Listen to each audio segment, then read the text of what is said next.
All right. Well, welcome back to House Government Operation and Military Affairs. It's the afternoon here, 1 o'clock on Wednesday, January 18th. We are going to be doing introductions and overview about our public safety jurisdiction. And so we're going to kick it off with a presentation from Legislative Council. So Tim and Ben, welcome and take it away. Good afternoon. For the record, my name is Tim Devlin, Legislative Counsel. I've been asked to provide some brief remarks on the jurisdiction of this House Committee on Government Operations and Military Affairs vis-a-vis the training of law enforcement officers in the operations of the Vermont Criminal Justice Council. Among other items, this committee's jurisdiction is charged with considering matters relating to the administration of public safety. That is, the practical functioning of the state's law enforcement apparatus, including the departments, their interplay, and the aspect of being a law enforcement officer as a profession, which of course includes trainings. This administration of public safety should be understood as distinct and apart from considering matters namely pertaining to the public civil liberties, which often come up in discussion of policing, but are really in the jurisdiction of the House Judiciary Committee. To a certain extent, I think it's useful to think of the certification and decertification law enforcement officers as similar to the processes for licensing other professions in the state. Certification is obtained by various prerequisites being met, such as training, physical fitness, and other parameters determined by the state. Certification is terminated for clearly transgressing stated standards and only after being afforded due process. That is, being given notice and the opportunity to be heard, and for the decision to be made by a neutral decision maker. The creating, dissolving, adjusting of these two processes, as how to become certified and how to lose certification, are quintessentially the administration of public safety and therefore are squarely within the jurisdiction of this committee. The profession of being a law enforcement officer departs from the licensure of other regulated professions like physical therapists and drug counselors, et cetera, in the frequency and scale of constitutional issues that occur in the line of work of law enforcement officers. Issues such as qualified immunity, search and seizure, use of force, and other areas that involve criminal law and the public's interaction with the police fall within the jurisdiction of the House Judiciary Committee. I'd like to take a brief I would like to briefly mention that the law concerning the Criminal Justice Council, or CJC, and the training of law enforcement officers and where to find it. Title 20, Chapter 151 of the Vermont Statutes Annotated, or VSA, houses the relevant statutory language regarding CJC and training. It contains two subchapters, one general provisions, which describes the CJC's power and training requirements, and two, unprofessional conduct, which describes what constitutes misconduct and hearing requirements. The CJC has also been delegated rulemaking authority and has adopted rules pertaining to more granular aspects of what training entails. Example, training standards, course fees, waivers, et cetera. Although I should also point out that some of these requirements are actually described in statute as well. Rulemaking affords the CJC to adopt legally binding administrative measures while maintaining legislative oversight during the adoption of rules via the transparent and routine process before LCAR, or the Legislative Committee on Administrative Rules. And I'd like to say, I think that concludes my remarks. Please feel welcome to ask me any questions now or certainly at a later time as well. Thank you very much. So is everybody with us so far? Any questions for Tim? We're the administrative part. Judiciary's got the criminal part. All right. Bifurcation. And so my name is Ben Novogrowski. I'm also an attorney at the Office of Legislative Counsel. As my colleague, Attorney Devlin mentioned, this committee is really about the administration of law enforcement. I am one of the three members of the Judiciary legal team, so I mostly live in House and Senate Judiciary. I was joking before that I'll make some cameo appearances in this committee as well. But really what that will be, and Tim and I often split the duties where he is more of the administrative training aspect attorney, and I will deal with more of sort of the criminal and constitutional issues associated with law enforcement. So for instance, last year I handled qualified immunity, and that was a bill, well, two bills that involved it, but one of which was before this committee. And so sometimes you will see House or Senate or the House Judiciary handles sort of the constitutional aspects of policing. So qualified immunity was one, interrogations, the sort of constitutional guardrails inherent within subjects like that. And that's when, if that is one of the bills that I've been working on, I will brief House Judiciary on those issues. But then if there are more administrative issues, I will come here and brief the committee on that. I'm also happy to entertain questions about those sort of judiciary related issues. But again, really the focus here would be to deal with any administrative issues that may be related in those bills as well. So with that, I'm happy to answer any questions, but just to try and help delineate the responsibilities of the committees and also the responsibilities of the attorneys that you'll be working with. Any questions for Ben? All right. Well, thank you both very much for giving us the high level of where our jurisdiction begins and ends. I appreciate that. And that'll set us up well for our little bit. So I will relieve both of you because I know you have about 10,000 drafting requests that you have to respond to. Hopefully not that. Yeah. That was hyperbole, Representative Pango.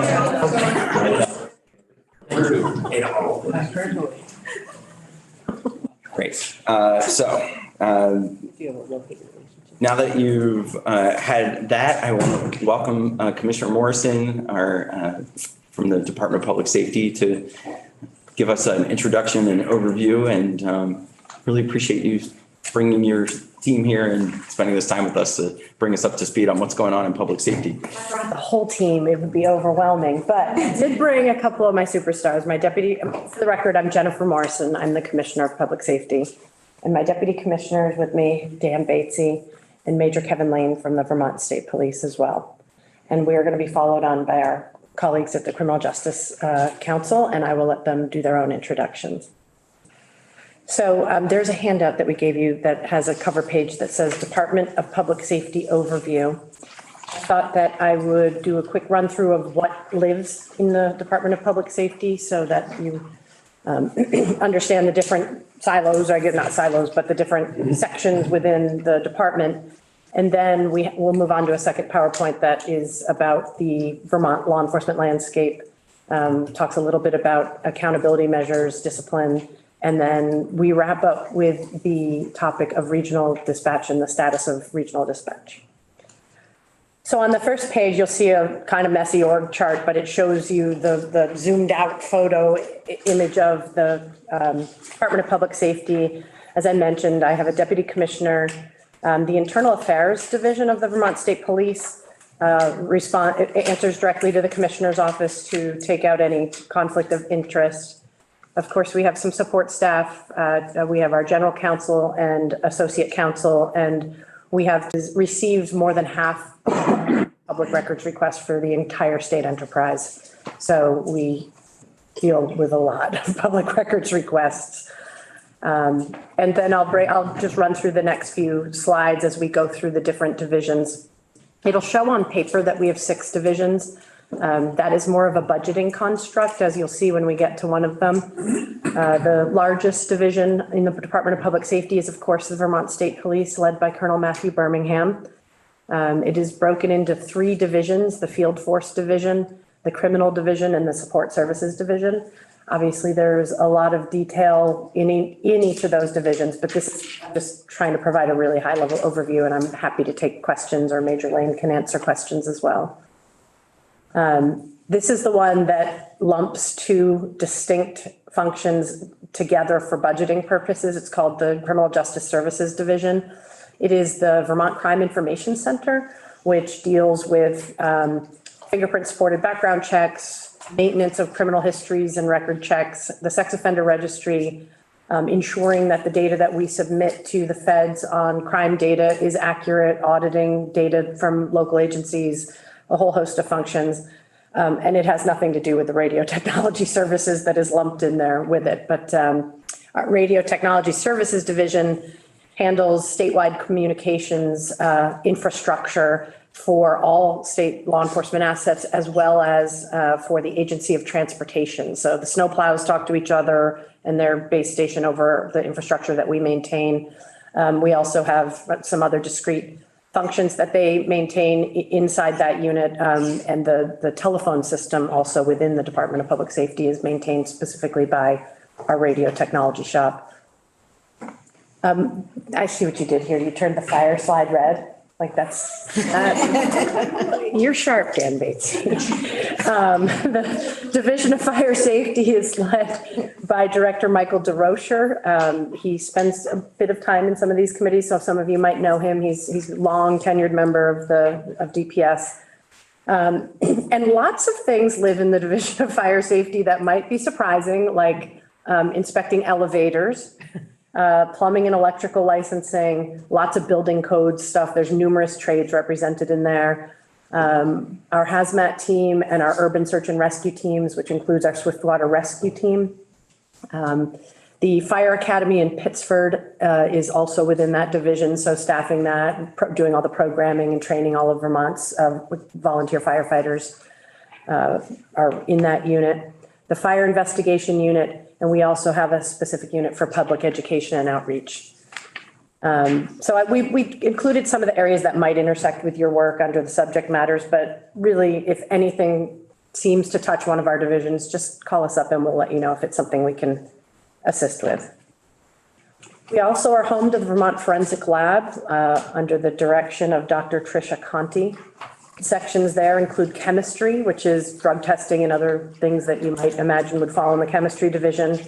The biology section, which includes serology, DNA, entries into CODIS, sexual assault kits, etc.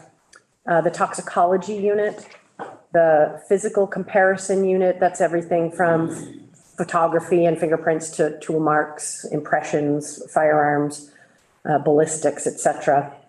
There's a quality manager who handles auditing to make sure that all the procedures are up to snuff and maintaining our accredited status. And an evidence technician who maintains the chain of custody as local or county or other state law enforcement officers provide evidence to the lab. We have to maintain the chain of custody so that it will, be pure and able to be introduced in court. So those are the different sections within the Vermont Forensic Lab. And then the thing that makes everything else work is the Division of Administration and Finance under Richard Hallenbeck. And we have 5 offices within that division: accounting, budget, grant programs, which I just want to say, there are a lot of grants that flow through Vermont Emergency Management. Last week or the week before, we just closed the last grant from Irene. From the flooding, hundreds, thousands at a time of grants that run through either our Homeland Security grant program in Vermont Emergency Management or through any disaster that's declared, federal disaster that's declared. They all run through our shop. And at any given time, we have hundreds, if not thousands, of grants that we're managing. We have a procurement office and obviously an audit and payroll. Somehow there's no Vermont Emergency Management slide. Wow, I left that one at my desk. So Vermont Emergency Management is a key piece of our organization, and it is headed by Director Erica Borneman.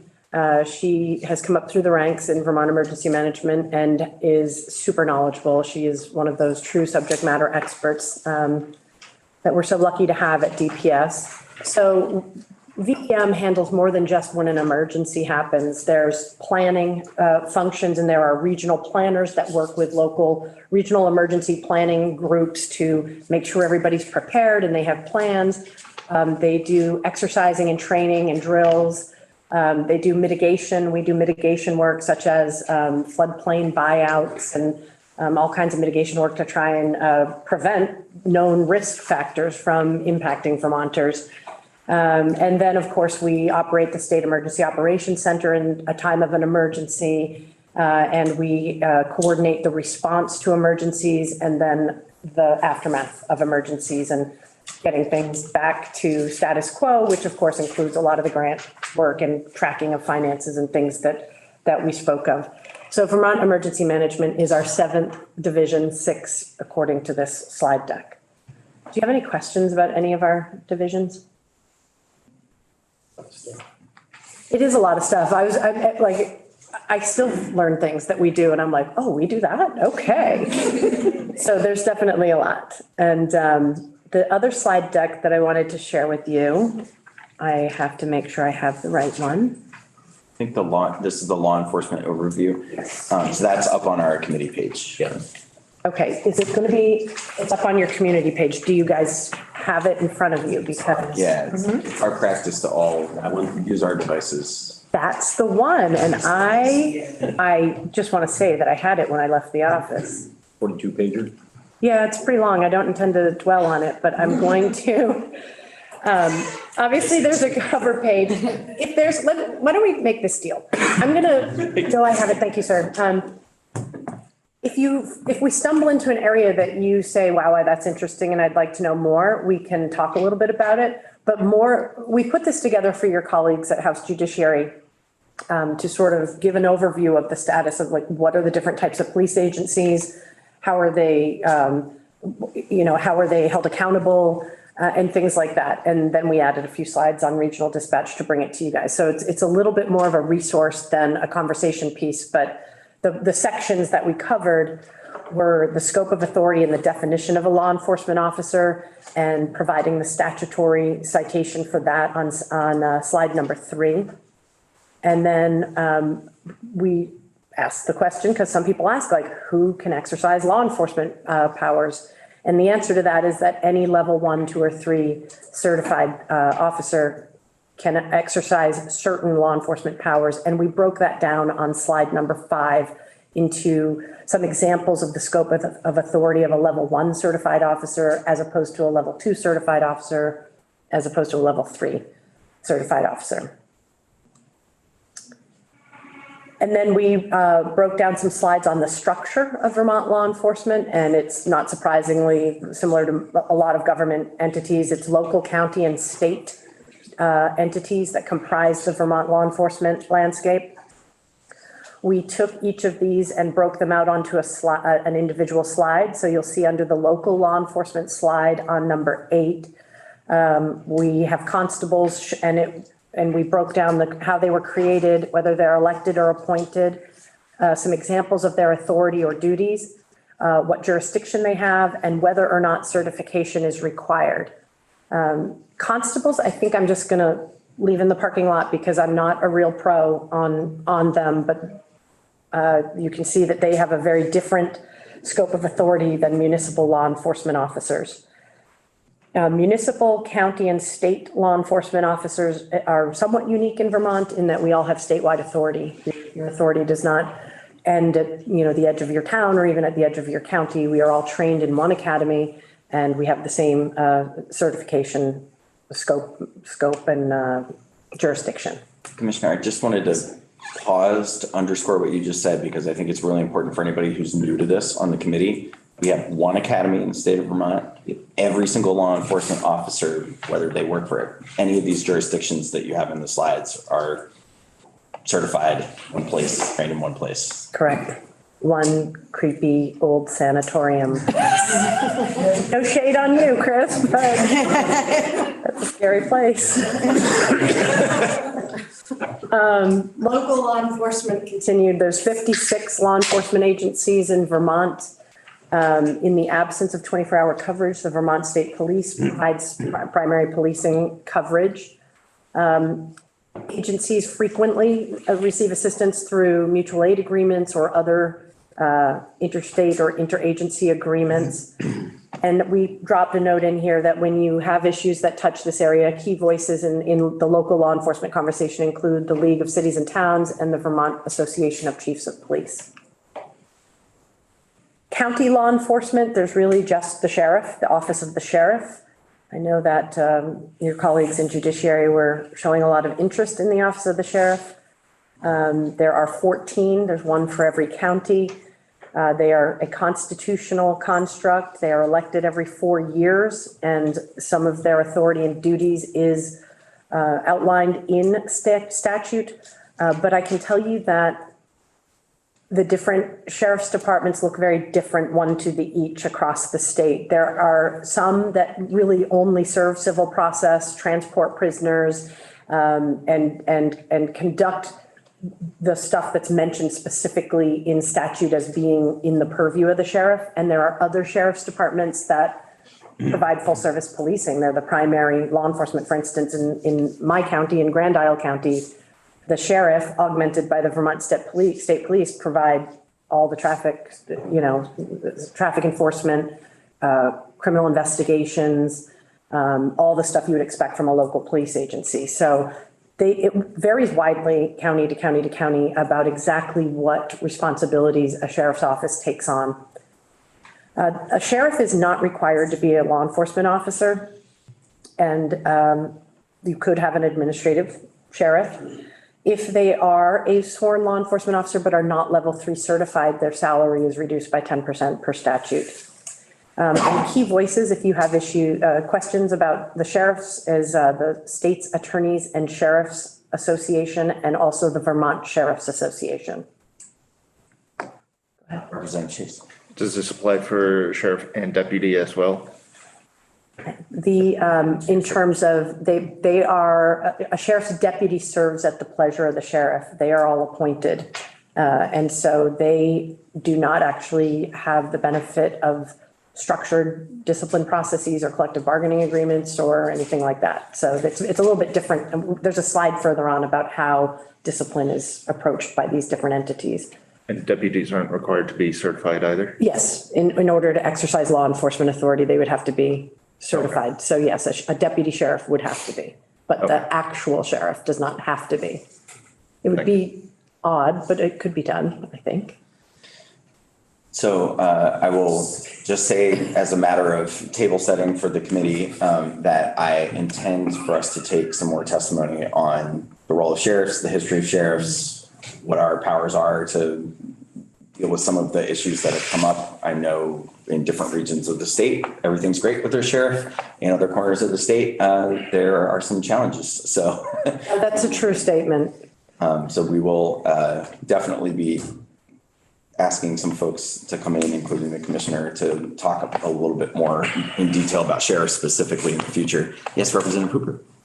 Is there a differentiation between the sheriffs that are paid by the state and the sheriffs that are paid by some other entity? I believe that, I don't know this to be true. Somebody's going to have to correct me if the peanut gallery has the facts here, but I'm pretty sure that all the sheriffs are state funded, but the deputy sheriffs, there's two different funding schemes, and I don't fully understand it. Each sheriff is allotted X number of state deputies that are considered state employees, and the rest are county employees, and they are subject to different benefits, different pay, different retirement systems. I don't fully understand it. Circling back to the chair's point, there are some truly outstanding and professional sheriffs in Vermont amongst the 14 sheriffs. And I do hope that you will use them as a resource because they are long tenured and very solid, despite what you see in the media of late. Okay. And then there's the state law enforcement landscape, which there's several slides where we broke down the different state entities. I'm not going to spend too much time on them because there's a bunch of them, but the Capitol Police and the Vermont State Police, everybody has a statewide jurisdiction. They have different authorities and duties.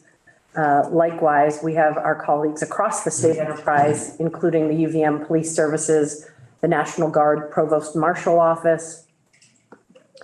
And there's a slide on slide number 13 that describes those two, the provost marshal position in particular, just because I don't think people are very familiar with it. We wanted to put a little color on that.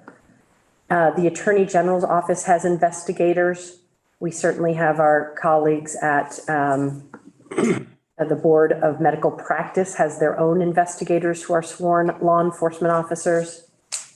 We have the game wardens at the Department of Fish and Wildlife, liquor control investigators within the Department of Liquor and Lottery. These are all examples of state law enforcement officers.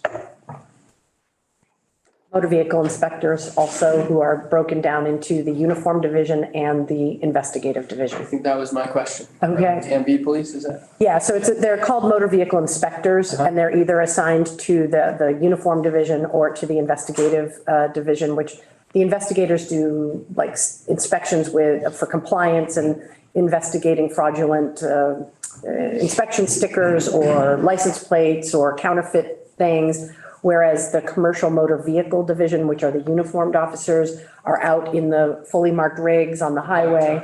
Yeah, yep, and they weigh trucks and they crawl under the trucks and inspect them, and they make sure that they're not, overladen and too heavy for our roads, which hurts the roads, but also in a crash can really hurt other motorists. So their missions are very different, but it's all relative to the commercial motor vehicle realm and such.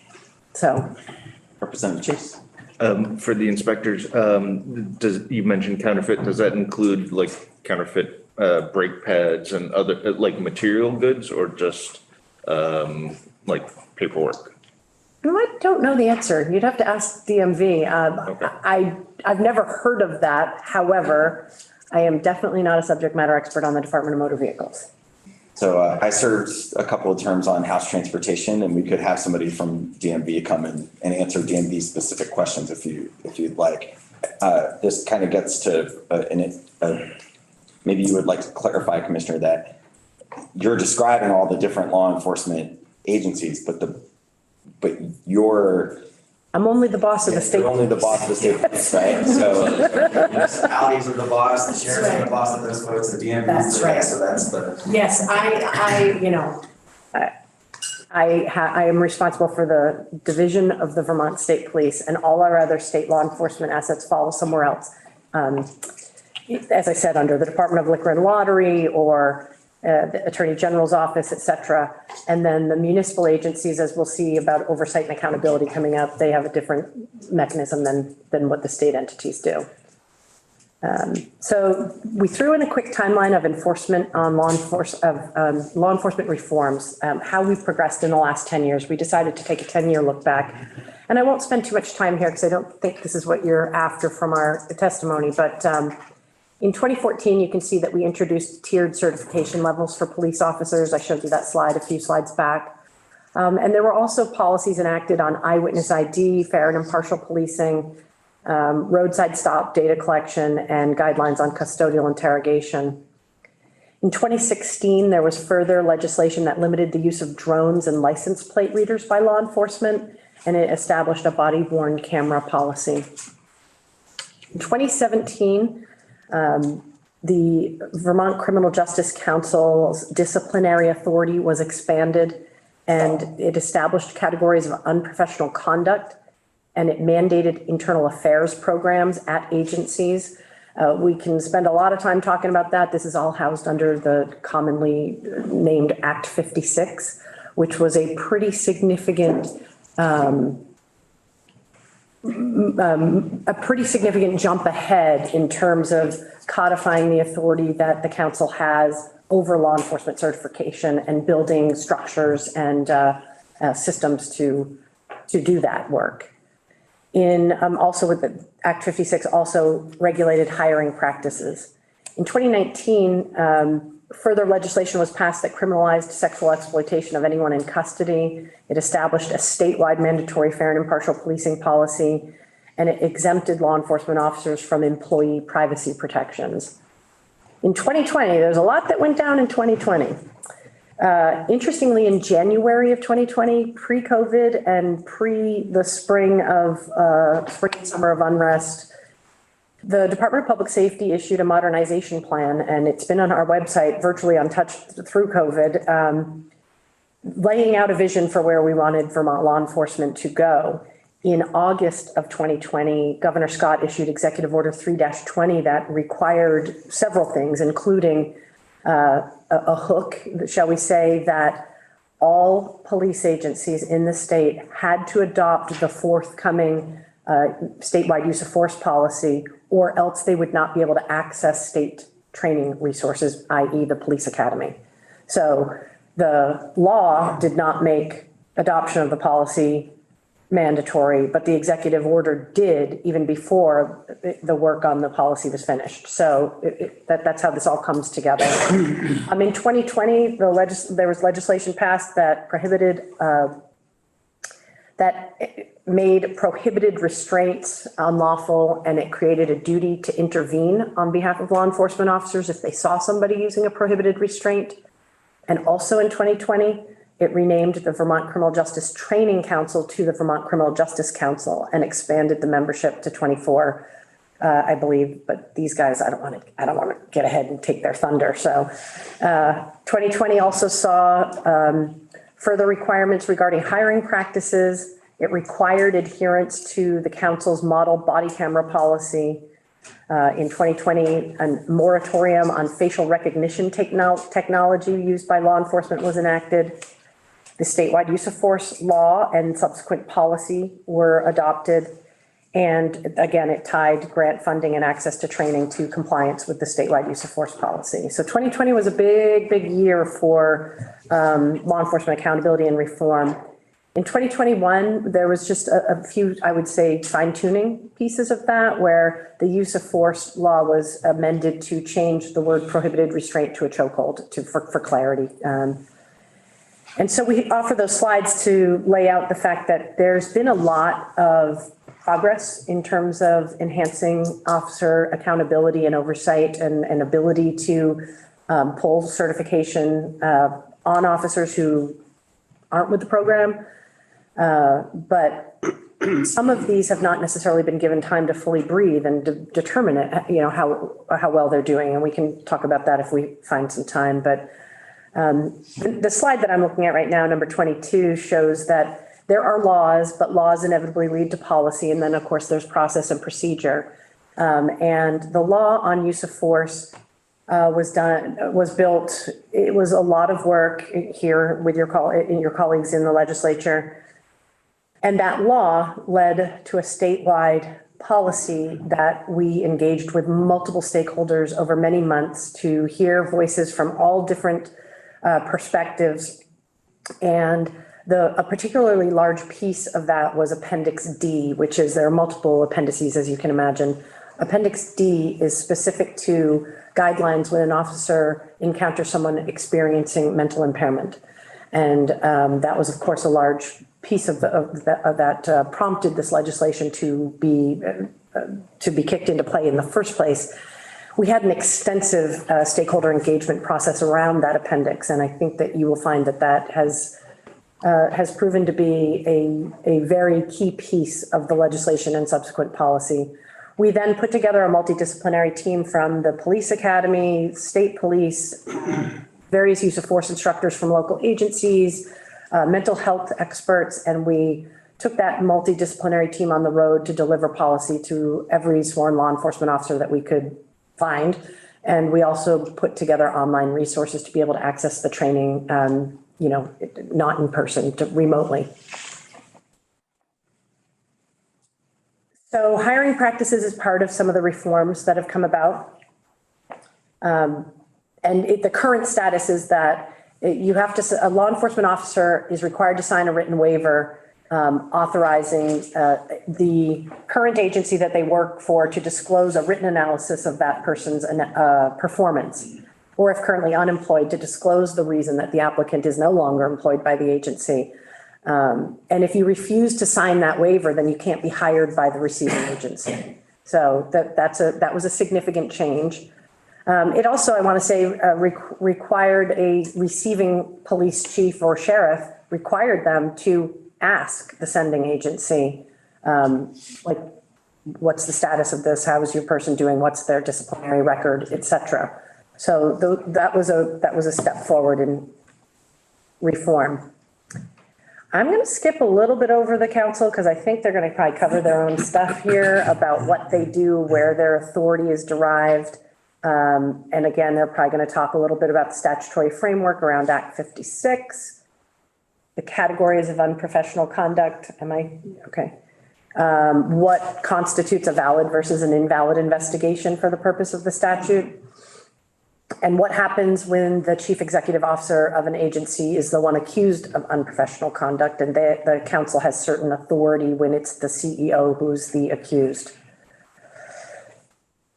So I think I'm going to skip this section 2, public access to council complaints, which is found in 20 VSA 2409. It's in the slide deck, which you have a copy of, so you can come back to it as a resource.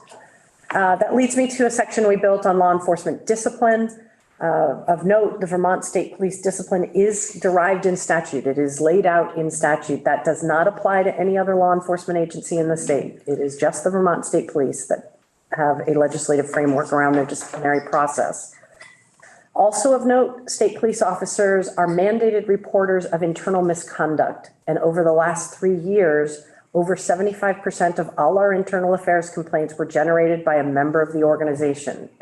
People take this very seriously and do report misconduct.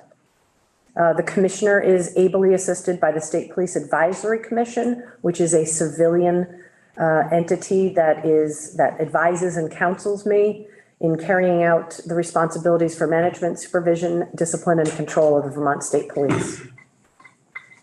I mentioned earlier, the Office of Internal Affairs is independent and outside the chain of command of the state police, and investigates or causes to be investigated any allegations of trooper misconduct and reports those back to me. If there is criminal conduct found, we are statutorily required to report that to the Attorney General's office, the impacted state's attorney's office, and the governor's office, and also to the council.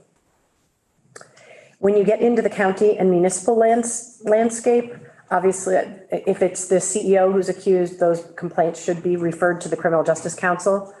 If a county officer, a sheriff's deputy, is alleged to have engaged in misconduct, the sheriff can have their own system as long as it's a valid investigation relative to certification. But deputies serve at the pleasure of the sheriff, and there is no structured discipline process. There is statutory language in 24 VSA 1932 that provides municipal officer misconduct oversight. In addition to that, many communities have their own systems, whether those are collective bargaining agreements, whether that is a police commission or a police advisory committee, whatever it is that's happening in that local legislation, or in that local jurisdiction. And so the exact system of discipline in one of the 56 municipal agencies might not be the exact same system as it is in a different agency. But there is a legislative construct to some of it. But I do think there is a variance agency to agency to agency in how those discipline is handled. The second to last piece of this slide deck is a glossary we put together, just because there's a lot of abbreviations used in this. So there's a 2-page glossary for your convenience. Thank you. And you're welcome. And well, see, I've finally figured out over the years that if you have somebody who's not a police officer read your work first, they will help you make it relatable. So I'll pause there and ask if there are any questions. And I didn't try to walk on too much of your territory, but I skipped over the stuff related to the council. And that leaves us with a little bit of time to talk about regional dispatch if there aren't too many questions. Do we have any clarifying questions about the structure of all the various different law enforcement agencies we have? Yeah, Jay, go ahead. Or Representative Hooper. It feels like you're not exactly welcoming sheriff's type questions, and we should talk about that on a different day. That was more of me trying to put some guardrails on because I want to make specific time to really delve into the specific constitutional issues that have. But if you have a general question about sheriffs, no, by all means. If another day is a better day to take that up more in depth. Yeah, I think we're gonna do some time on sheriffs. Okay, I feel you.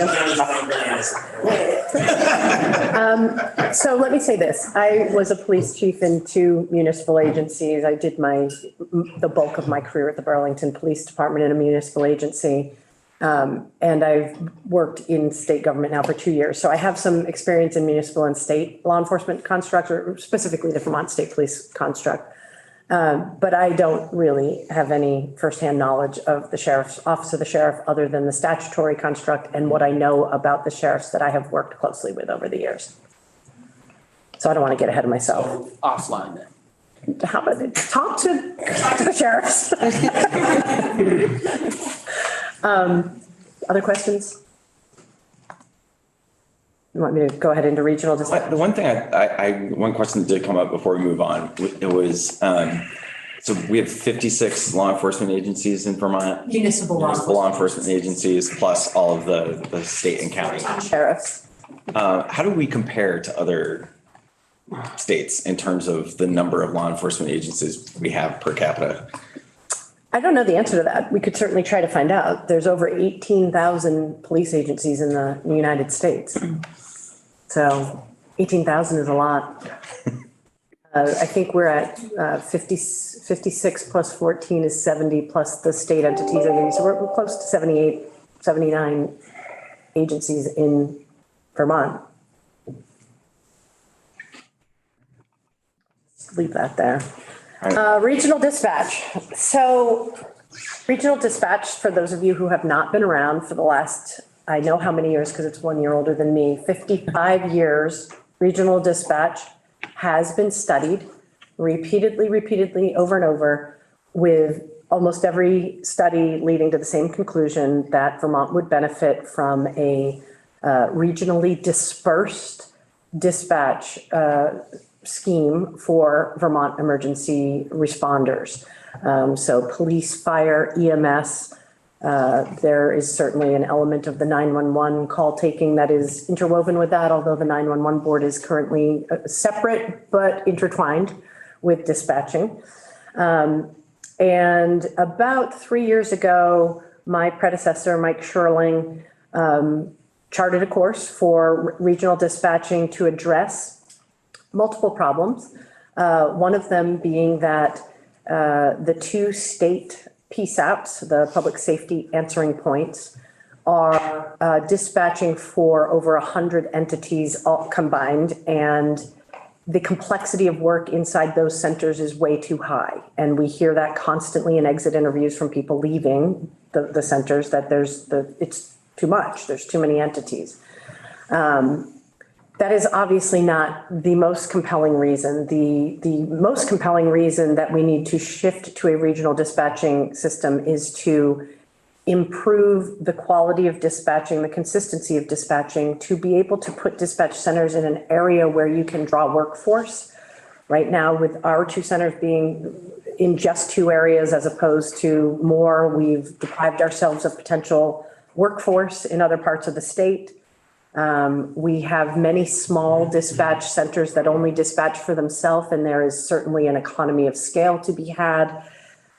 This is I want to just say straight up, this is a topic that will draw impassioned input from people who have an interest in it.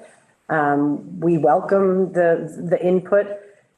Candidly, Mike Sherling and I, who came up through the ranks together at Burlington PD together, we have been actively engaged in the regional dispatch conversation for at least 15 years.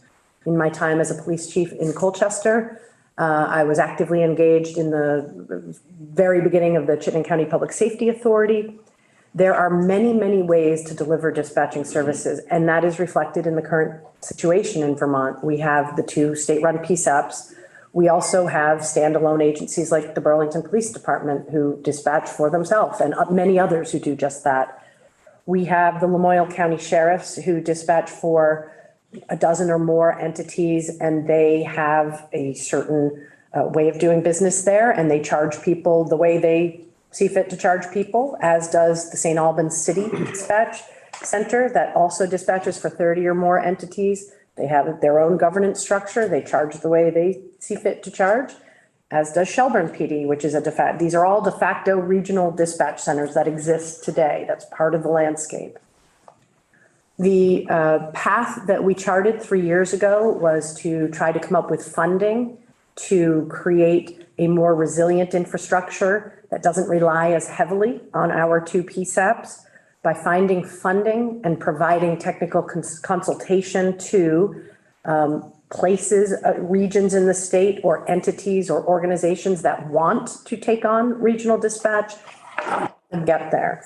And I'm going to move into my next slide by saying the biggest challenge right now is the long-term funding for these centers. So there's sort of I can tell you where we are on like the status, but I can tell you that there's a couple big questions out there. One is the provision of statewide first responder communications the obligation of the state? Is that a state responsibility, or is that best left to local control, regional control, capitalistic market? The plan that we are pursuing, that we have been for the last 3 years, moves more in the capitalistic model. If the answer to this big question over here of, is this a fundamental state responsibility? If that's yes, then the path we're on is not the right path. And we need to answer a lot of questions.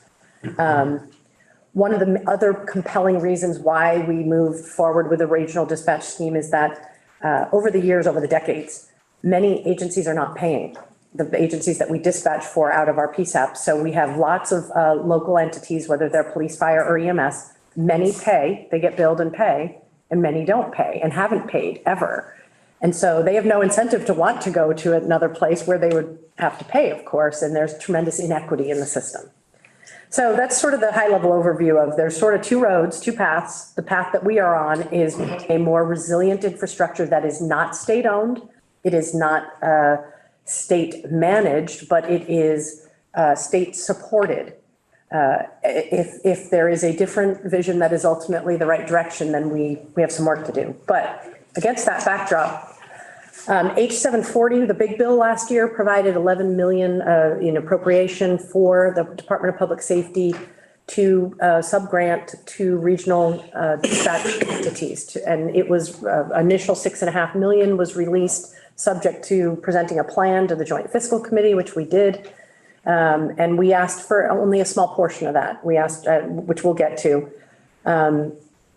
So we asked for just over $2 million in funding for 5 projects, but we also asked for $260,000 to hire a technical consultant and a project manager. As you can imagine, a project of this size is well beyond the scope of our existing staff resources at the Department of Public Safety. So those RFPs are out on the street and responses are due this Friday. So we may or may not have a project manager and a technical consultant in the near future. The first 5 projects were intentionally selected to be of various different sizes and in different portions of the state. We got permission from Joint Fiscal to shift money to different projects if those first 5 identified fell apart or changed their mind, or they didn't get their project supported at town meeting day, or whatever it is. So we have the flexibility of about $2 million to put on the street to get some projects going. We also applied for and received $9 million in congressionally directed spending through the COPS Tech grant given to us through Senator Leahy. So we have $20 million theoretically to put towards a regional dispatch effort. I submit to you that if this was ever going to get over the finish line, now is the time. We cannot keep delaying. This 20 million won't stick around. And we all know what the economists are saying about the cliff we're driving towards. So if we're going to move, we got to move this year. Representative Hooper. Thank you, Mr. Chair. In your wildest, fondest, whatever, how many regions are there? Oh, that's a great question. So if I answer that question, it presumes that I discount the entities that are perfectly happy as they are. The Lamoille's, the Shelburnes, the St. Albans, et cetera, because they're perfectly happy doing business as they are. Well, the root of the question is, when I first came to Vermont in the late 80s, it seemed like most of the dispatching was done out of the barracks. When back in the days that there were 3 antennas in the state. And they had a good handle on what was going on locally. If we're heading for a system whereby we're looking at that many regions or close to that many, it would seem to have a coordination of the state be an advantage rather than a disadvantage, because you bring in 3 or 4 different radio systems, then what? So interoperability is a key piece of this that has not yet, and which I'll get to in the next slide, it's not been mandated that you buy certain equipment in order to apply for these grant funds. The reality is everybody has asked for the same exact stuff that's in our PSAPs. We also have made our radio technology shop available to consult. We are very clear that we want to allow projects to piggyback on existing state resources where it's appropriate and where it's, works we don't want to overbuild just because we have this grant funding. We don't want to overbuild a system and be wasteful. So the purpose of hiring this technical consultant is to ensure visibility about what all the state assets are as projects pop up and say, hey, we're ready to flip the switch and move towards operation, helping to identify which state resources they can piggyback on, where they need to build infrastructure unique to their project. And then as the next project comes along, where can we have efficiencies by sharing the resources that perhaps one project has already done. I can tell you that right out of the gate, there were some inefficiencies that we noticed whereby major vendors were quoting would-be projects over $750,000 each to manage to give them technical advice on their project. And we were like, just 2 projects alone and you're into $1.5 million, your grant money goes fast, right? So having a technical manager who can help identify the existing assets and coordinate and appropriately share assets without it being a state-owned single point of failure system. This is another key point. The path that we are on is not a single point of failure if something blows up at the state level, right? There's multiple projects, each with failover to another project. It doesn't mean it has to fail over to the state PSAP. It could be that's where its failover is, but it's a more resilient mesh of projects. So that brings me, I think, to our last slide, which I'm trying to be mindful of my colleagues' time. We have those 2 RFPs on the street for the project manager and the technical consultant. So it's a logical time to take a quick pause until we get those back and can review them. There's also this other discussion of, are we trying to build a huge IT project, technology, statewide comms project? That is not what the Department of Public Safety has been trying to build. We have been trying to build a load balancing, resiliency, workforce management project that provides excellent service to the first responder community. If this is the answer over here, we can be on board with that. That's just not the path we're walking on. So I think the governor wants to ask some big questions like that. I think he wants your assistance in answering that question of, is this a fundamental function of government? And if it is, then what is the long-term fund? Well, either way, what is the long-term funding source? And I say that because the Rutland Regional Project, which is in its infancy, would be a key project. It would take 20 or more agencies and put them under the Rutland Regional roof. It would significantly shed agencies from the Westminster PSAP, which decreases the burden there. It pulls from a different job field, workforce area, et cetera. And that is a key project, but they do not want to move forward until they know what the long-term funding scheme is. So there you have it.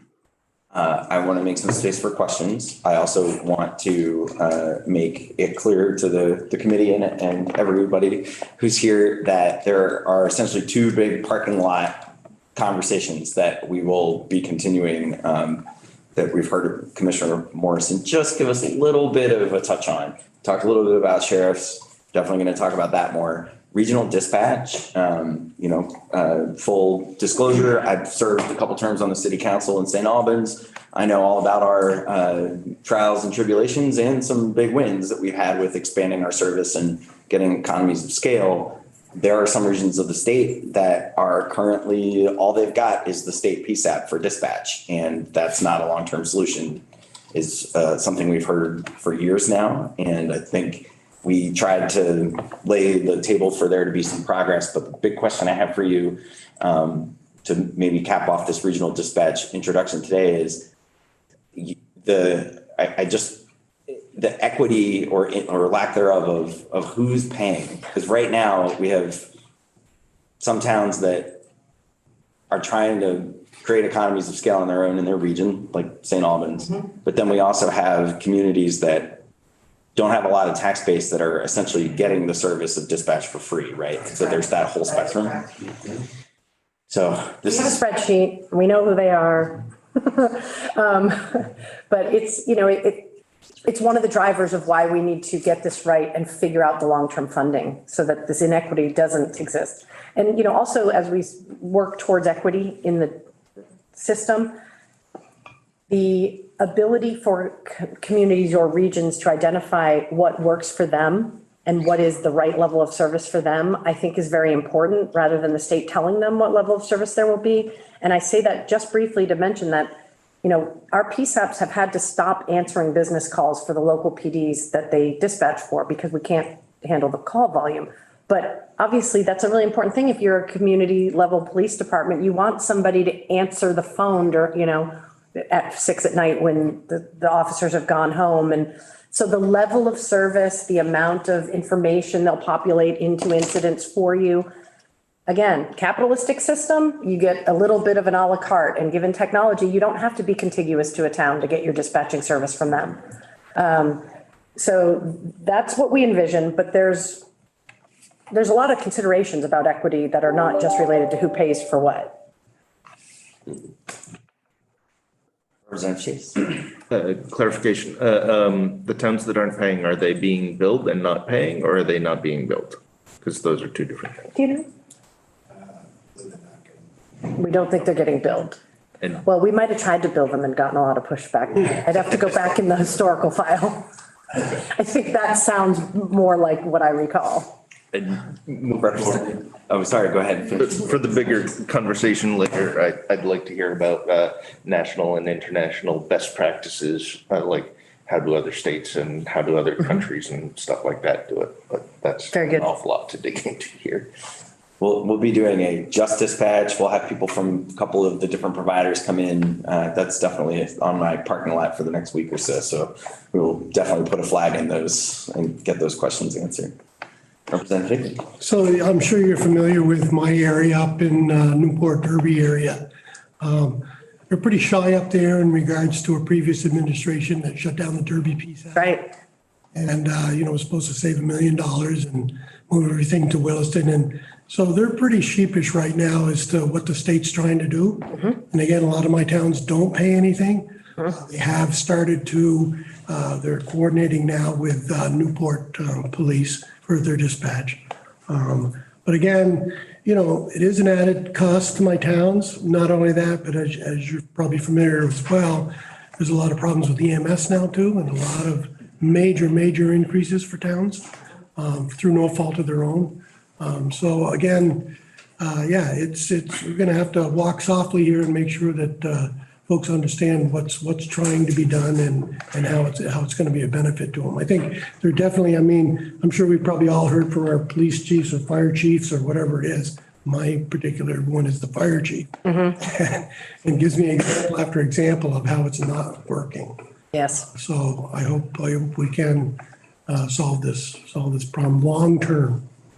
Whether the answer is a state architected and state managed the big system over here, or the path we're on with a long-term funding scheme, that's the key. Either path has to have the long-term funding question answered. We've got the money to get these projects operationalized now. What is the long-term funding and the impact? And the governor's pretty clear. No, he doesn't want more burden on the taxpayer. I would be remiss if I didn't point out that there was a study group, a committee that was put together legislatively that delivered a report that did not identify a long-term funding solution, but rather offered a menu of options, and none of them meet the governor's requirement of no new tax or fee. So. Thank you. Mickey. Thank you for coming in. I'm looking at the last slide and share that I'm in Windham County and where we have Sheriff Anderson doing a great job and trying to do something in this regard. I'm looking at the statement where no funds have been released. is that the boat he's in, waiting for funds to get released to move ahead on his plan for dispatch? So no funds from the two buckets that I just talked about have been released, the 11 million that was appropriated in the big bill and the 9 million of congressionally directed spending. But we have released money through the Homeland Security grant stream over the last several years. So I know that his project, I believe, has received support. There have been other projects that have received money for equipment, but those are different funding streams. Be very clear, we're looking under every rock of every grant stream we can find to try and get this thing over at least over the starting line and get the inertia going of showing success of different size and types of projects so that regions can figure out which one is the right size for them. But that's the path we're on, and we're taking a little pause here for the next 10 days, 2 weeks, and hoping to hear more from you and from the governor's office about if we're on the right path. I would just add, and I think dovetailing with a member from Lowell's perspective, that law enforcement and was just at a select board meeting where basically what they said to the sheriff is, we want more services, but we're going to pay you less. And The do more with less plan, I love it. It's certainly not sustainable. And I think culturally, we're coming to a place where we just have to face, do we want these services or not? If we want them, we have to pay for them. Right, and do we want the state telling everybody how it will be? Or do we want local control where projects are able to determine the scale and the parameters of their project? So these are fundamental. We can't keep kicking, like, you I'm can't tell telling the you. sheriff you're going to pay him less, but expect more, or else we'll just depend on the state police because they don't have the capacity either. Oh, if I haven't mentioned that, we don't. Please don't push any more work our way. After fast. It's what's out there here and hearing though. Yes, indeed. Thank you, We're sir. going to have to. A lot of funny Face looking it. uniforms on Church Street these days. We will Thank you, definitely sir. be working more with the commissioner as we take up some of these issues. Thank you so much for coming, and please feel free to stick around as we switch gears. Are folks on the committee okay with plowing ahead? Okay. We've got the floor at 3. We'll break in time to have a little bit of time in between, but since we have our guest with the Vermont Criminal Justice Council presentation here, I would like to go ahead and Jay, yeah. can you reach out to him? I can. I could even do it without getting up. Great. So switching gears here, Very much switching gears. General Sorrell. Thank you for joining us today. We're kind of having Public Safety Day here at the House Government Operations Military Affairs Committee. And so our next stop on our tour of introductions and overview is the Vermont Criminal Justice Council. And I think we had a lot of preliminary in Commissioner Morrison's testimony. So please tell us what you know. Well, I know absolutely nothing about regional dispatch. Let's start with that. Thank you for asking us to come in. I'm Bill Sorrell, the chair of the Vermont Criminal Justice Council, joined by our deputy executive director at the Police Academy, former Brandon Police Chief Chris Burkell. And we would be joined by Heather Simons, our executive director. Both Chris and Heather having been hired since the council came into being January 1 of 21.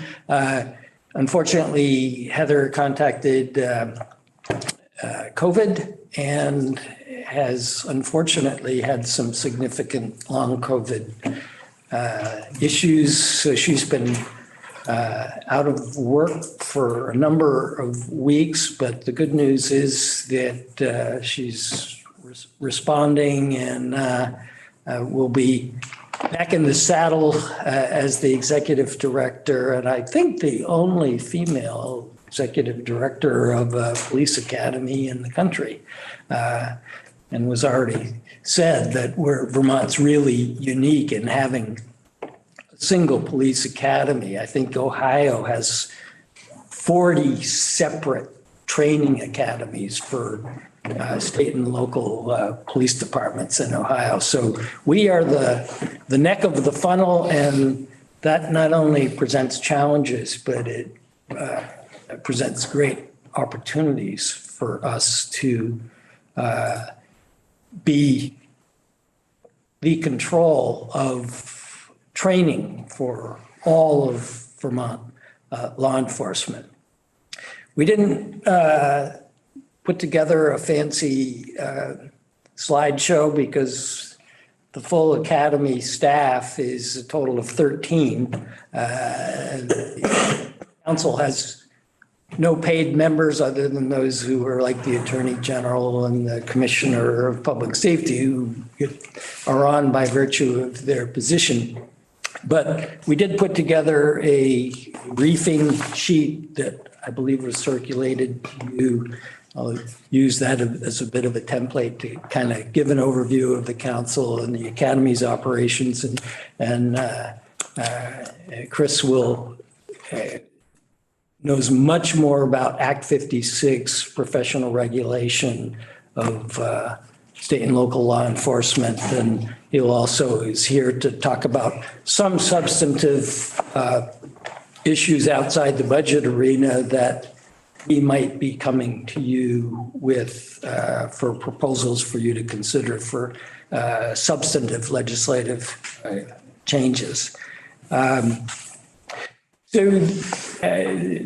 Commissioner Morrison, we go way back to when she was a beat cop in Burlington, and I was the state's attorney in Chittenden County 2 separate times, sandwiched around 10 years in private practice, and then spent 5 years or just under 5 years as Secretary of Administration for then Governor Dean, and then I guess I was counting just 4 months shy of 20 years as the Attorney General.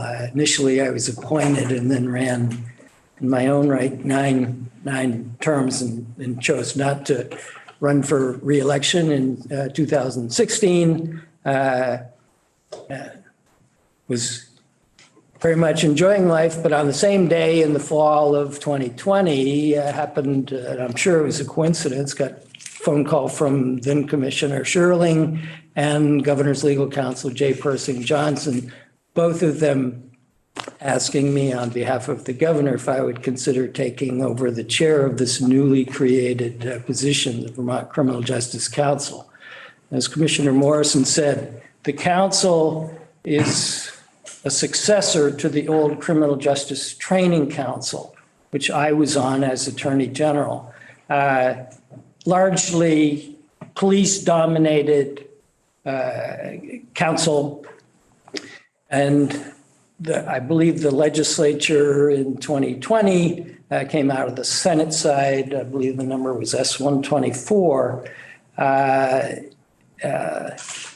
Probably in no small part in response to the George Floyd situation in Minnesota and other similar incidents around the country, part and parcel of the sentiment to have more community oversight or at least involvement in police matters. The legislature took the old training council, doubled its size from 12 to 24, and the various victims groups, crime victim services, sexual assault, domestic violence survivors, the Human Rights Commission, a person who must have in his or her life experienced mental health challenges, a person who works daily with those who have mental health challenges. If I didn't mention the Human Rights Commission, League of Cities and Towns. In any event, we're 24 members. Governor got 3 unfettered appointments. I'm one, former Rutland Mayor Chris Louris, another, and Brian Searles, former South Burlington Police Chief, former Secretary of Transportation. Brian's worn many, many hats. Two representatives of NAACP chapters nominated for the governor's appointment.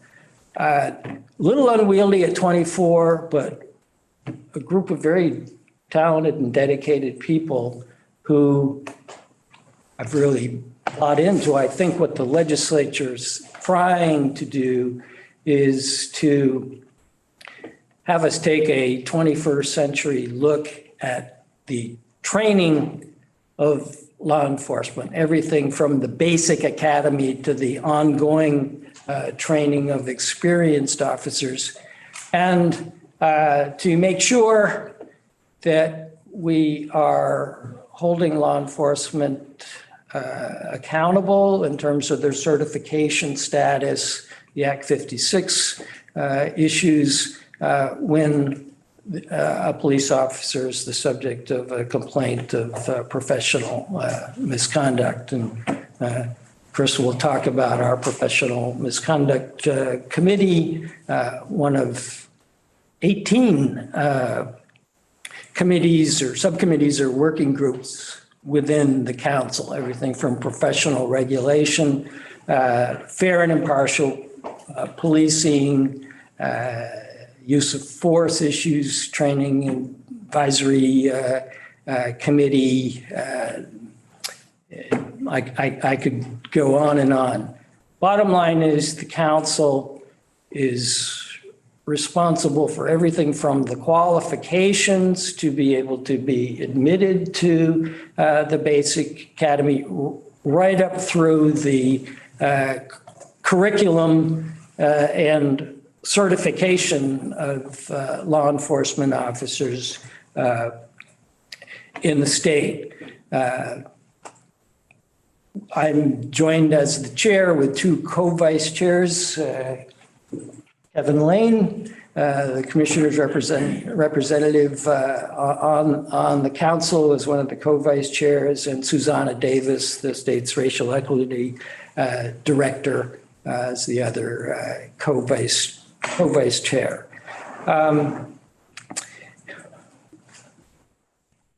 We also have other responsibilities from S124. The commissioner mentioned either the adoption of or the approval of policies affecting law enforcement for statewide application, to include the body-worn cameras. But as facial recognition software becomes more prevalent, should it become prevalent in law enforcement in the state, we are charged with coming up with a statewide policy. Use of drones, we're charged with getting to that. We came into being January 1 of 21, and obviously with COVID, we were supposed to have a series of public hearings in order to give advice on what sort of excess military equipment, everything from night goggles to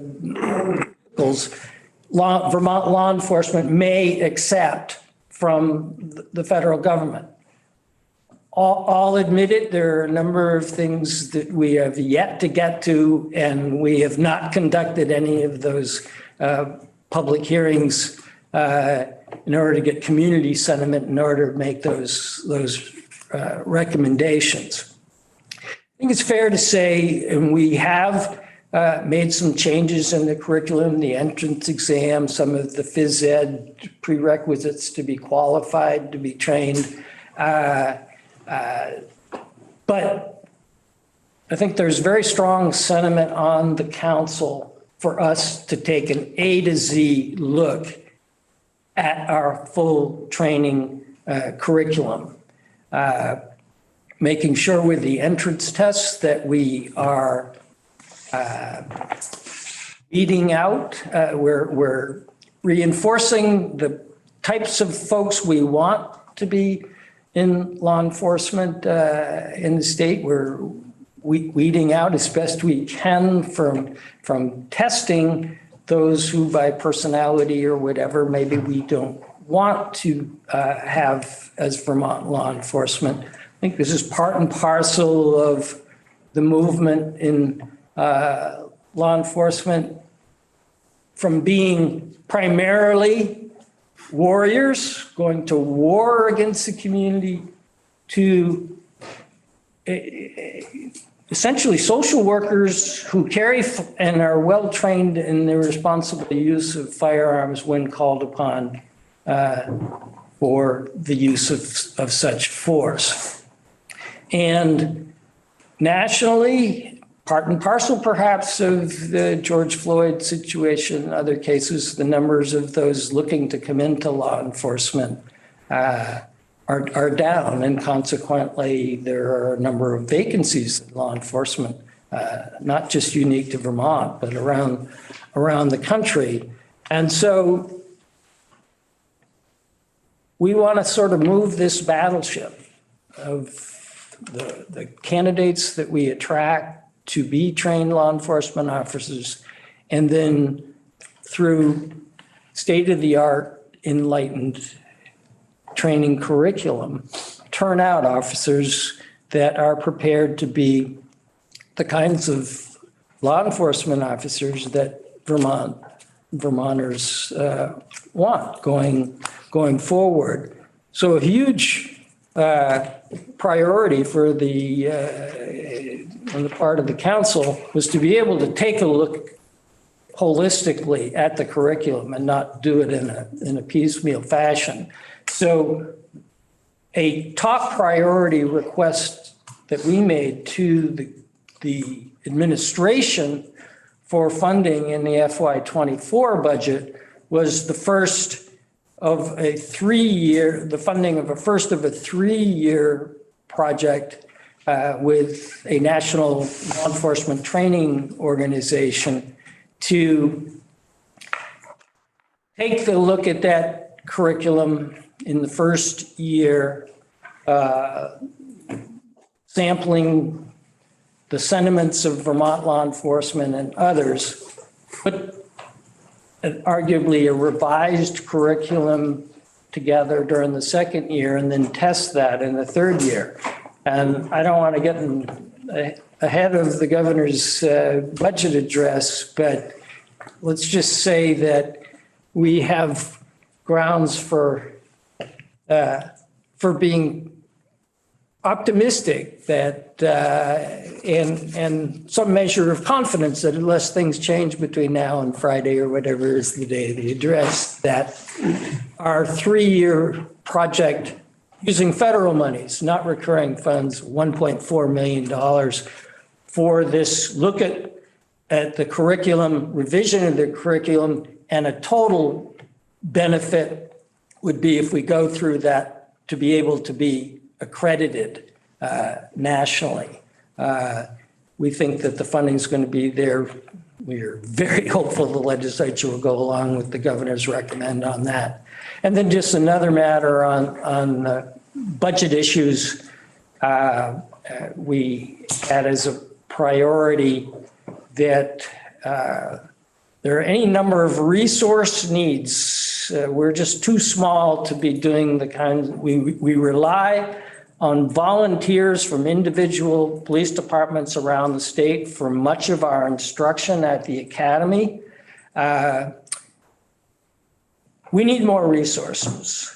And there isn't a certified instructor in fair and impartial policing in the state that's in law enforcement. So we've had to contract for instruction on the fair and impartial policing parts of our baseline curriculum, but ongoing training for law enforcement. And I also believe that the governor will be recommending the funding of 2 positions for us in the fair and impartial policing arena. One, to be our own instructor who would not just instruct for a few hours on fair and impartial policing issues, but would work to more holistically make those considerations part of the overall curriculum. But then I invite you to take a look at the auditor's audit that came out, I believe, in March, looking at the council's operations and the academy's operations. Even though they were looking at a period of time before the council was created, they found that we could do a better job of making sure that our ongoing training, for example, in the fair and impartial policing arena, that officers out there, experienced officers, were in fact attending the training, paying attention to that.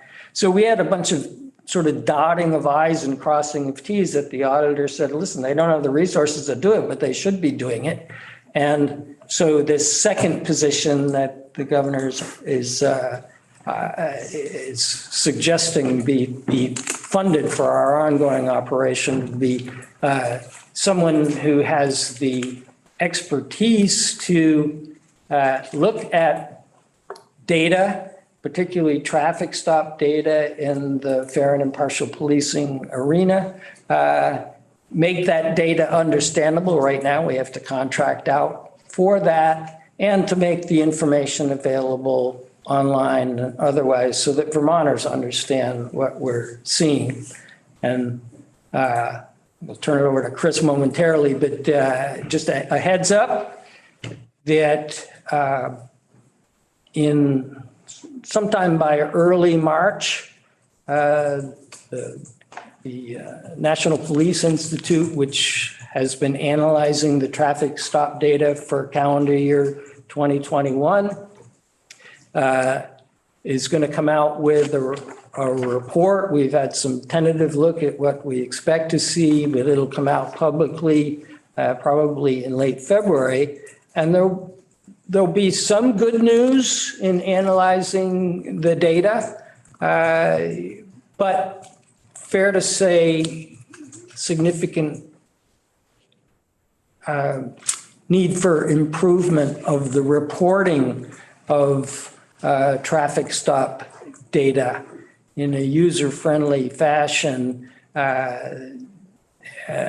is going to be lacking on the part of a significant part of law enforcement.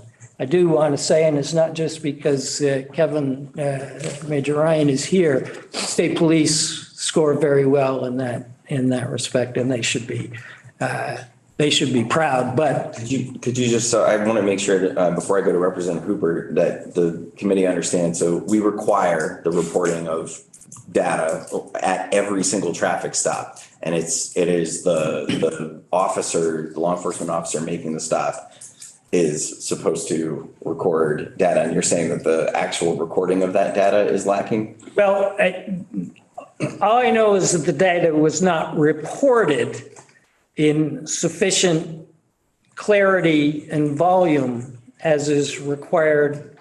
Now, whether it was the officer didn't record it or the department didn't submit it, but and getting ahead of Chris a little bit on some substantive issues that you might hear from us is right now under existing statute, interestingly, the place, time, and date of a stop is not mandatory to actually be reported. Now, I wasn't around when that decision to make that more voluntary was done, but among the issues you might hear from us, we have a council meeting coming up at which we want to make sure that the council hears about this before the council takes a position.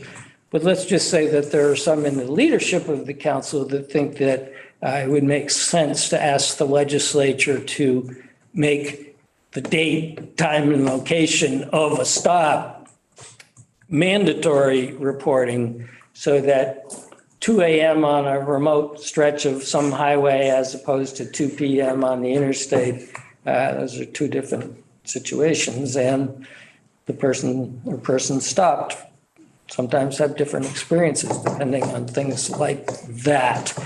So I think Representative Hooper, did you have a? I'm sorry. No. I'll ask you about your last comment first, Bill. Is that a stop that did not result in any kind of citation or official?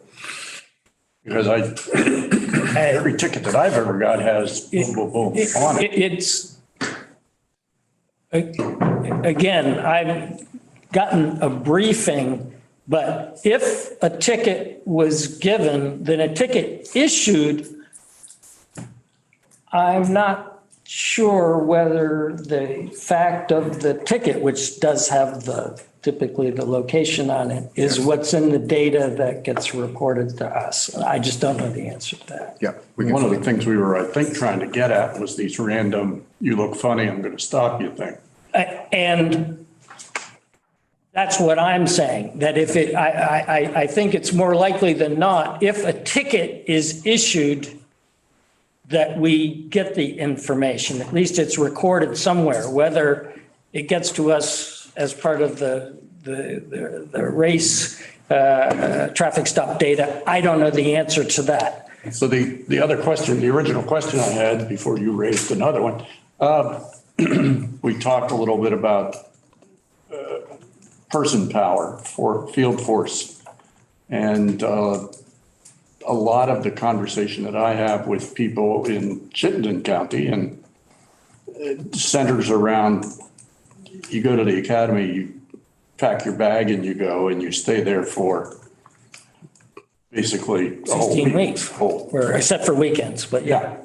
There has been conversation now and again about a separate non-residential or someplace else, maybe for level 1 and level 2, not for level 3, blah, blah, blah. But we have to kind of do something to address the cops on the street thing. Your question raises a number of issues that's very much also on the plate for the council, the same statute that created the council, being mindful of the demands of a 16-week residential training, that maybe some good candidates to be law enforcement officers, single parent or whatever, would find it very, very challenging to be able to be away for all but weekends in 16 weeks. And so among the things the council is to take a look at is one, more remote learning,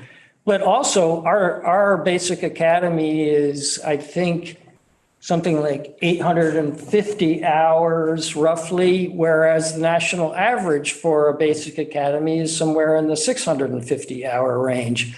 And so that $1.4 million we're asking for the 3-year look at the curriculum and maybe significant revision of the curriculum through that process would be to take a look at how much has to be residential, what's the appropriate length for residential, and what other mechanisms might there be to get the training out in a non-residential situation. Another issue to consider is whether those who in secondary school, college, have a law enforcement background, could the colleges and universities in the state, in some measure of their curricula, substitute for X percentage of a 16-week basic.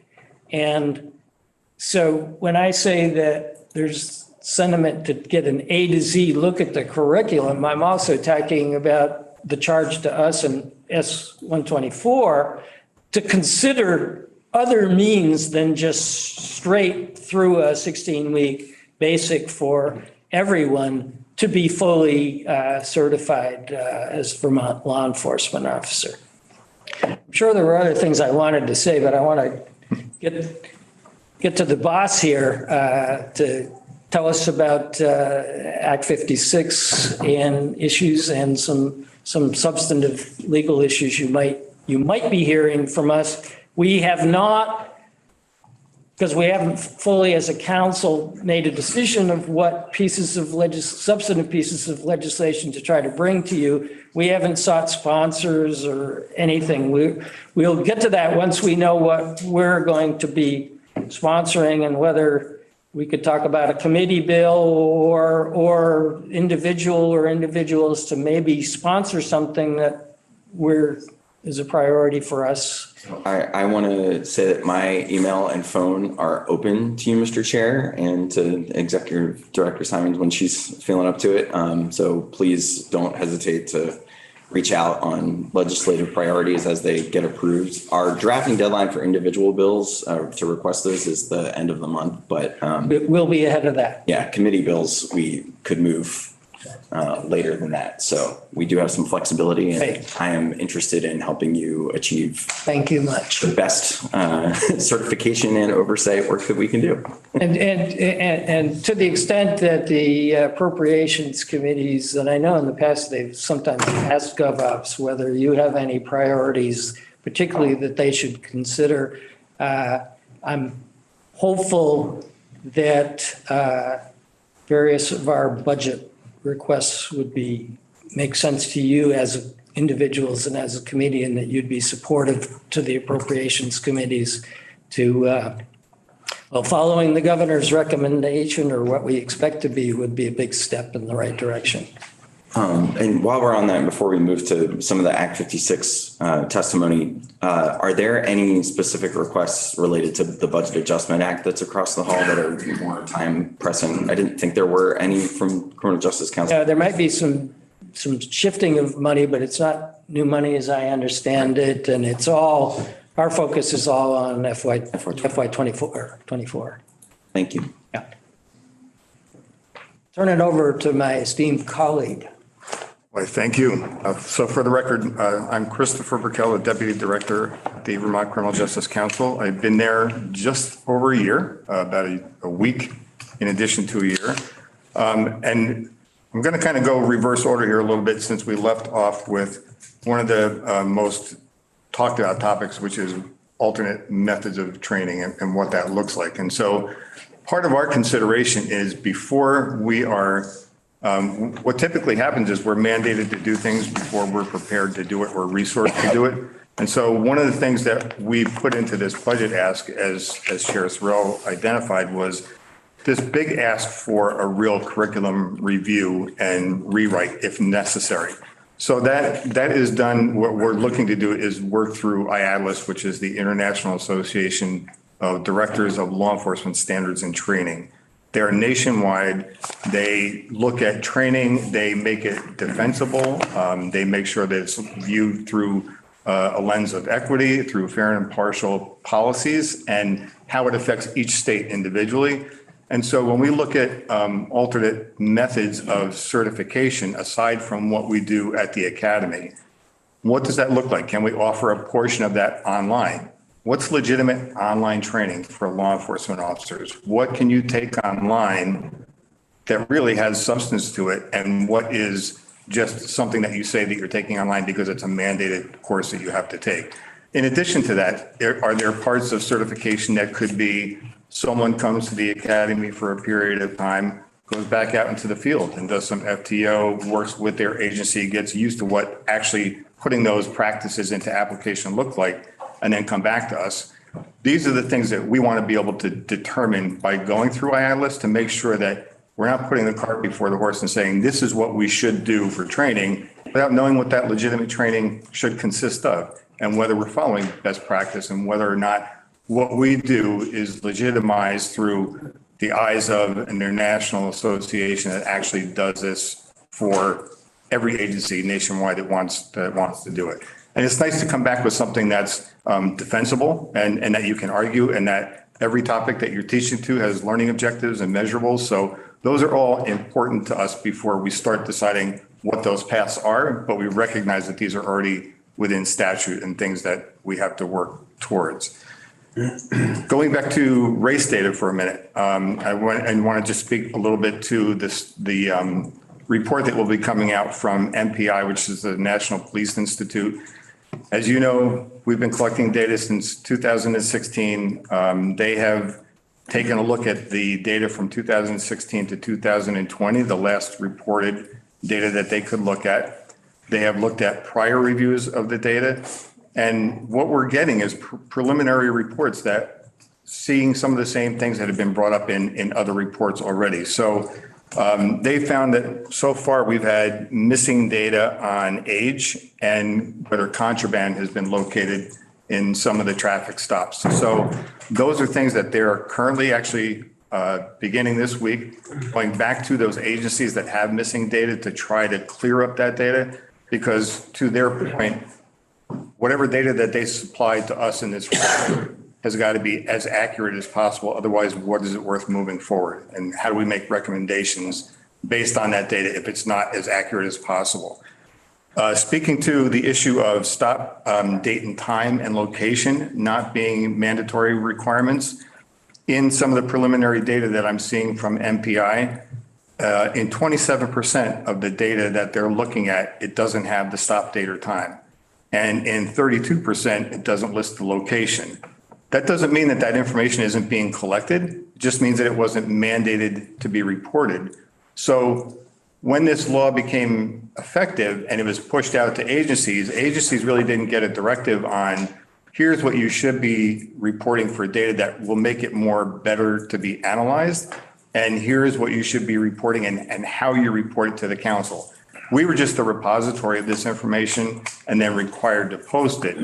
And so, as you can imagine, when you have, I will mention as well, VSP came out very well in MPI's study. They have the least margin of error. They also have several layers of auditing that they can do prior to getting that information, which is great for their agency. And some larger agencies in Vermont can do that as well. But as you can imagine, some agencies that have 4 people, 5 people, and the chief is also the administrator and the person that answers the phones, and they do exist in Vermont. There's not a lot of time or clarity on some of those issues for them to try to report that data. So they're collectively in Vermont, law enforcement has really helped each other out, trying to show them how to run these reports, get those reports so that they can be analyzed. But this is the information that we're getting preliminarily from MPI. They are going now actively within this next week, within this next 2 weeks, reaching out to 61 agencies in Vermont to better clarify the missing data or the duplicative data that they have in some of the reports that they're getting, because they don't want to provide us a report that doesn't give us the best data to work forward with. So that's kind of an update on where MPI is at this point.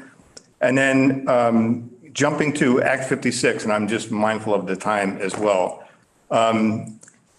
Act 56 is a beast, let me tell you, and it's a worthwhile beast, but nonetheless, the legislature created the framework for us, and it's working astonishingly well. However, we've seen some things that creep up that we didn't expect or we didn't anticipate, or how do we deal with certain issues? So, for instance, let me start by saying, in case those are not completely familiar with it, in Act 56, you have 3 categories of misconduct: Category A, B, and C.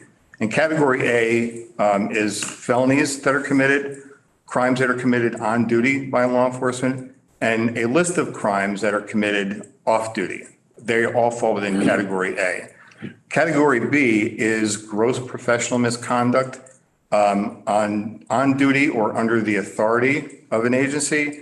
And if there's a failure to comply with a state mandated policy or an agency's policy, that's Category B conduct. And then Category C is really council processes in submitting your training records to the council, anything where you're exceeding your scope of practice in law enforcement, those all get reported to the council. And Rule 13 training, which gets reported to us. And Category C also encompasses if the agency head is responsible for the misconduct. That falls within Category C, because clearly an agency head can't investigate themselves. So that would go to a council investigator to do that. Having said that, and giving you a little background on that, I think it's important for you to know and to give a little credit where credit is due, in that when this law became effective in July of 2018, we've had a total of 158 cases that have been reported. So when you think about the amount of agencies, so there are roughly 1,300 certified law enforcement officers in the state of Vermont. There are statistically about 323 per 100,000 people that they serve. So when you take a look at the amount of people and contacts that law enforcement has encounters with, 158 complaints from any source isn't astronomical, and it shouldn't be earth-shattering for the state of Vermont to say, oh, whatever you see happening in Chicago or California might be equivalent to what happens in Vermont. Vermont is a really good state at policing their own. Having said that, there are problems, and there are problems that need to be addressed. Of those 158, there is a subcommittee within the council that hears professional misconduct complaints. They look at everything from the internal affairs investigation, criminal investigation, if that's done, body camera video, in-car video, statements. They could interview folks. And out of those 158, they have already moved through 80 cases. 36 of them are currently in progress. 12 cases are done, ready for review, and 16 council investigations are currently ongoing. And since July 1st, 2018, and mind you, the new council, since its inception, which was not in 2018, we've gone through to two decertification hearings, which have resulted in stipulation agreements. They didn't end up in actual hearings. And there are still two pending right now, and then some that are already in the queue to go through. What is of interest that I think would possibly need a legislative fix is the issues of agency heads. So the important thing to remember is that decertification typically means if you're decertified, you're going to lose your job. You're not going to be employed anymore. That doesn't always hold true for chiefs and sheriffs. So, for instance, if a sheriff commits an offense and they move to a decertification hearing and the council decertifies them, they are still an elected official. So while they won't have law enforcement authority or law enforcement power, they can still run the sheriff's agency. And the same could be true for a police chief. So a police chief could find themselves in the same situation, be decertified, but the town that hires them might hire them as a chief and just an administrator. So they're administering the rest of the department, but they're not actually having law enforcement authority themselves. So agency heads are kind of a tricky thing. We haven't seen it a lot, but we have seen it, and it's reared its head in Vermont, where we're seeing this kind of example come forward. And that might be something that would require a legislative fix that might be beneficial to help the council move forward with the processing of these complaints. And in addition to that, there's also a requirement, as you've heard earlier from Commissioner Morrison, where an agency head has a responsibility by law to contact either the current or the former agency where their prospective hire is working to find out about their work ethic and their work habits, any violations that they've had. As well, that prospective person looking to be hired has to sign a waiver, which does happen, and if it doesn't, that person can't be hired. The dilemma for agency heads sometimes is that, for instance, if I want to hire somebody from your agency and they have since left your agency and you were the last agency, it doesn't require me to go beyond the last agency. They could have worked for 2 or 3 agencies prior to that, and they could have had bad track records, but by law, I'm only required to go to the current or former agency. I'm not required to go beyond that. So there are some cases where agency heads don't know, if it hasn't been listed on a resume, what somebody's past history is. They should, because Vermont's a fairly small state, and what we like to tell recruits at the academy is if you do something wrong, in 5 minutes, we're going to know about it, because that is the truth. But having said that, that's just another issue that might need a legislative fix to it, just so that we get that topic taken care of. And the one big one that I think we've discussed in-house is the fact of due process for law enforcement officers. So Category B offenses, anything that falls within a Category B, if an officer is found guilty of misconduct by the subcommittee, they receive a letter that says you've been found guilty of Category B conduct. The council can take no action. It gets kept within a record within the academy so that if you have a secondary offense that comes through, what we call a B2, that could lead you to a misconduct hearing, so a decertification hearing. So the legislature gave law enforcement one free bite at the apple so that if you had misconduct within category B, it didn't get reported, it was reported to us, but no sanction was taken by the council. So the real problem with that is law enforcement officers, if they come back to the council with a second offense, they've had no due process for the first offense. So that puts the council in a precarious situation of, we're going to have a decertification hearing for somebody that's now being accused of category B conduct, second offense, but they haven't even had the first one adjudicated. They haven't had the right to defend themselves against that.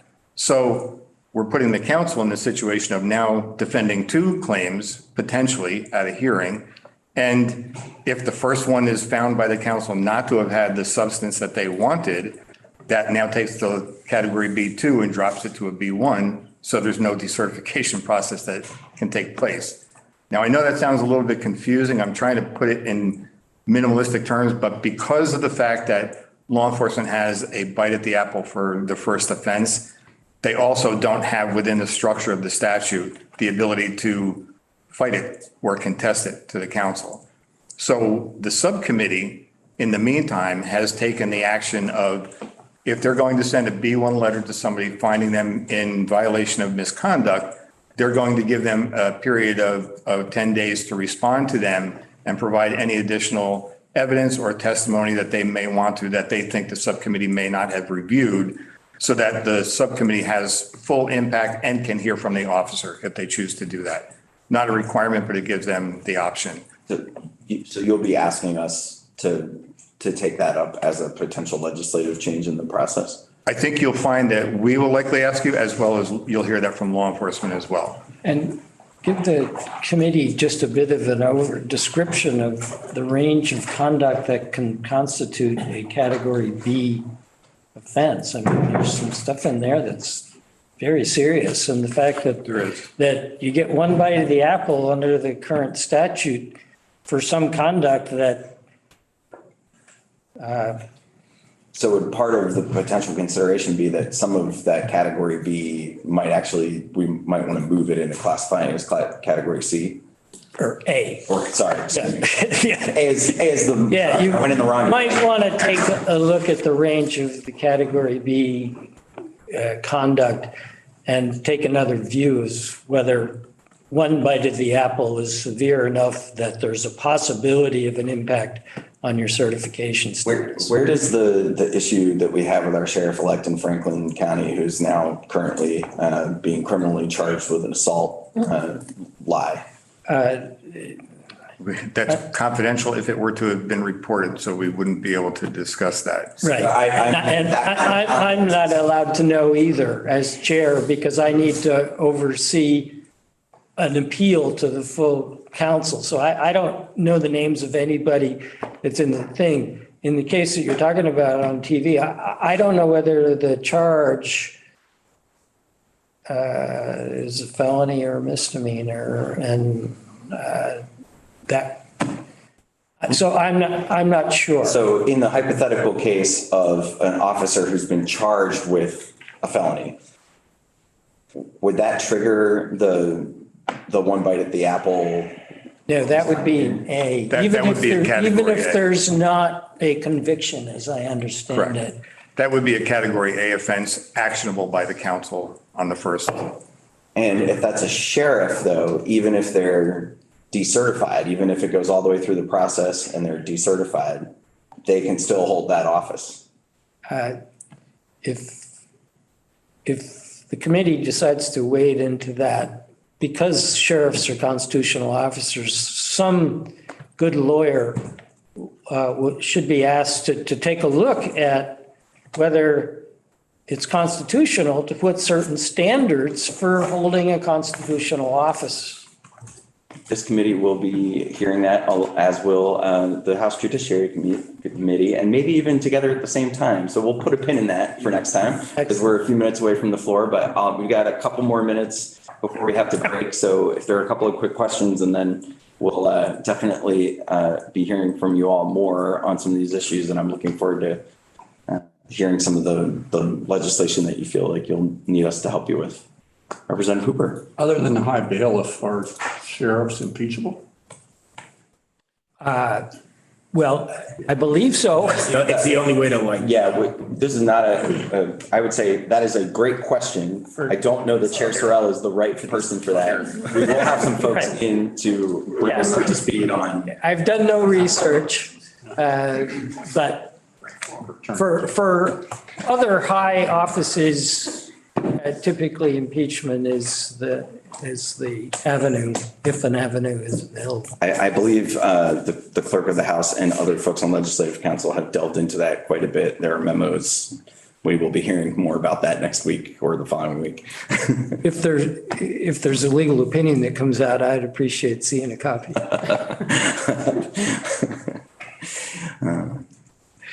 Any other questions from the committee before we wrap for this afternoon? Representative Pickley. Again, I thought I saw a bill that the council may be concerned with where dispatch was going to be put in the purview of the council. Just kidding. Wow, what a grenade to lob, Representative Pickley. Some things I don't have much of a sense of humor about. Straight face. I will say that the legislature since the fall of 2020, when S-124 was enacted, has considered some other responsibilities for the council, particularly in the arena of the training and disciplining of DOC personnel, Department of Corrections personnel. And I think it's a compliment to the concept of the council to think that we might be able to shoulder that. But I would say that outside the arena of dispatch, that if more responsibilities are likely to come our way, please be mindful of having us have the resources to be able to do the job right, because we're drinking out of the end of a fire hose right now, I'll tell you. I certainly read that from the auditor, Gov.Ops. So Yeah. your words exactly. I would encourage everybody on the committee to read the auditor's report and also compliments that the auditor has given to some of the responsiveness and the action to some of the recommendations that they made. Great. Well, thank you both very much. Thank you for asking us. In there, we will definitely hear more from the Criminal Justice Council. So we will go off live. That's a wrap for this.